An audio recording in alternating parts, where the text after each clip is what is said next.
Friends, আমি পিয়ালি চলে এসেছি পিউভিউ ব্লগ চ্যানেল থেকে। এখন আছি হুড্রু ফলসে। অসাধারণ একটা জায়গা, পুরো জায়গাটা ঘুরে দেখবো। তার আগে সকল দর্শক বন্ধুদের বলে রাখি, আমাদের চ্যানেলটিকে সাবস্ক্রাইব করে পাশে থাকা বেল বাটনটি প্রেস করে আমাদের সঙ্গে থাকুন, দেখতে থাকুন পিউভিউ ব্লগ। আজকে হুড্রু ফলস, এখান থেকেই পুরো ব্লগ করব। আজকের ব্লগে থাকছে এই পুরো এরিয়াটা, পুরো জায়গাটা ঘুরে দেখবো। এরকম আরও অনেক সুন্দর সুন্দর নতুন নতুন ভালো ভালো ব্লগ দেখার জন্য আমাদের সঙ্গে থাকতে হবে, চ্যানেলটিকে সাবস্ক্রাইব করে। চলুন তাহলে দেখে নিই আজকের ব্লগ।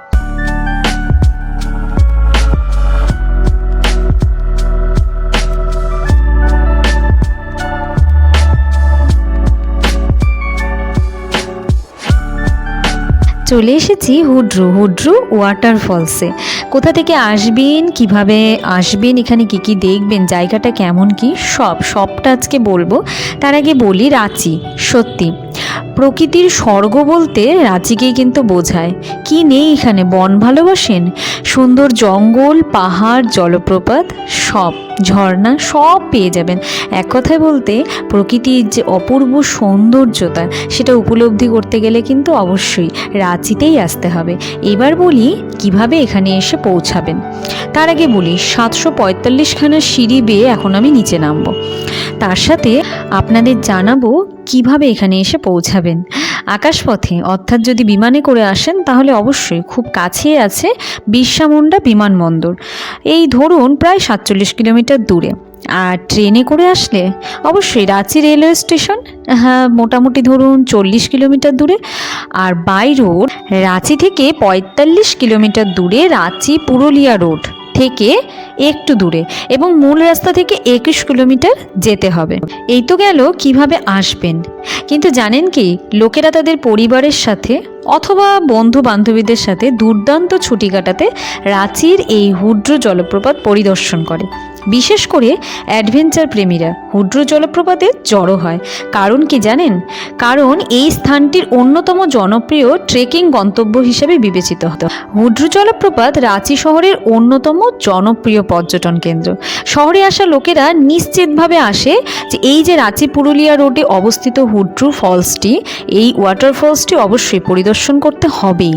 হুড্রু জলপ্রপাত রাঁচি সুবর্ণরেখা নদীর গতিপথে তৈরি হয়েছে, যেখানে 320 ফুট উচ্চতা থেকে জলপ্রপাত রাজ্যের সর্বোচ্চ জলপ্রপাত তৈরি। হুড্রু ওয়াটারফলসের নিচেই একটি পুল রয়েছে, যা স্নানের জন্য একদম আদর্শ জায়গা, এবং পিকনিকের সময় কিন্তু এখানে পিকনিক স্পট হিসাবেও ব্যবহার করা হয়। এত উচ্চতা, এত উঁচু থেকে যেহেতু জল পড়ছে, সেই কারণে এখানে এই জল পড়ার কারণে অপূর্ব সুন্দর একটা দৃশ্য কিন্তু তৈরি হয়েছে, যা অনেক দিন ধরেই, দীর্ঘদিন ধরে মানুষের মন মাতিয়ে আসছে।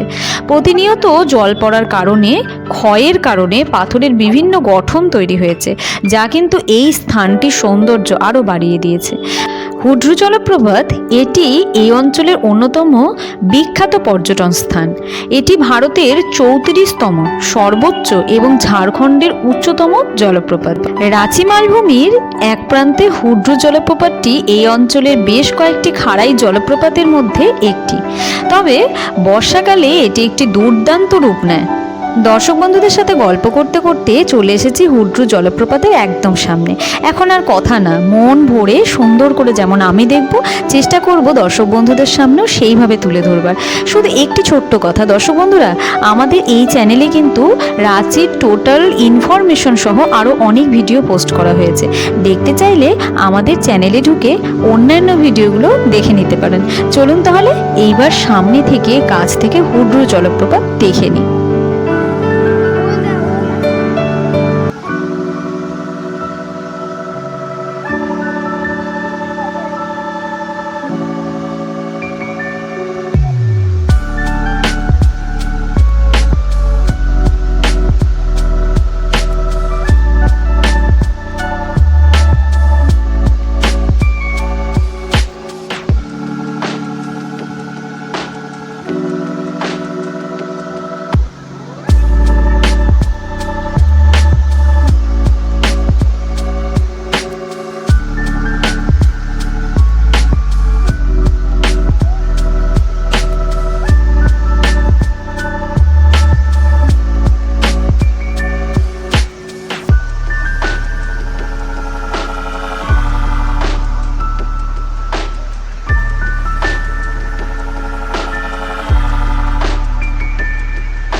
হুড্রু ওয়াটারফলস থেকে বেরোনোর সময় আমাদের দুপুরে লাঞ্চের টাইম হয়ে গিয়েছে। তো এবার কোথায় যাব, কি পাবো, কি খাবো, তাই এখানটাই আমরা খাওয়ার অর্ডার করে ফেললাম। 80 টাকার প্লেট। 80 টাকার প্লেটে আমাদের দিয়েছিল ডাল, সবজি, পাঁপড় ভাজা, আলু ভাজা, ডিমের অমলেট, কাঁচা পেঁয়াজ, লেবু, ভাত, এই সব কিছু দিয়ে খাওয়া দাওয়া সেরে এখন হুড্রু থেকে বেরিয়ে যাওয়ার পালা। ফলস দেখে এখন ফিরছি পরবর্তী ডেস্টিনেশনের উদ্দেশ্যে। কি বলবো, মানে এত সিঁড়ি। আমি ট্যাগর হিলে উঠলাম, যে সেখানে বলেছিলাম হতে পারে 250-300, যাই হোক 300-র অনেক বেশি হবে, যেহেতু কাউন্ট করিনি এক্স্যাক্টলি কতগুলো আমি সঠিক বলতে পারবো না, তাই একটা আইডিয়া করে বলেছি। অবশ্যই বেশি তো হবেই, কম হবে না। কিন্তু এটা মানে কি বলবো, এটার সিঁড়ি না গোনাই ভালো। প্রচণ্ড কষ্ট হয়েছে, এখন কষ্ট করে উঠছি। তো যাই হোক, দর্শক বন্ধুদের এটাই বলবো, এত কষ্টের জন্য লাইক, শেয়ার, কমেন্ট তো চাই, সাবস্ক্রাইব তো অবশ্যই করবেনই। এরকম আরও অনেক সুন্দর সুন্দর ভিডিও নিয়ে আমি পিয়ালি চলে আসবো। আজকের মতন ব্লগটি এখানেই শেষ করছি। সুস্থ থাকবেন, ভালো থাকবেন, সঙ্গে থাকবেন, দেখতে থাকুন পিউভিউ ব্লগ।